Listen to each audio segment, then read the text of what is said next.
呢個1071耶魯嘅。咁點樣去做登入設定？首先掂着個版面，按星井。原廠設定嗰個密碼係呢一個。咁你撳翻星係井就係登入嘅。咁如果你做設定管理者同埋普通用戶咧，主要係 set 1用戶管理嘅。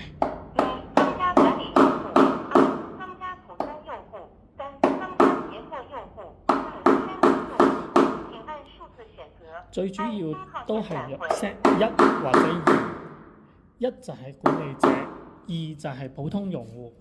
咁4咧就係刪除，3你就暫時可以唔需要你去住嘅。最主要都係 set 管理者同埋普通用戶。咁我哋再按1。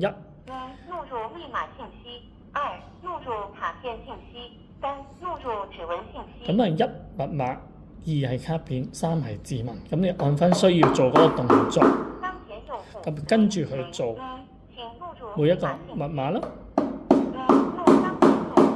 卡片咯，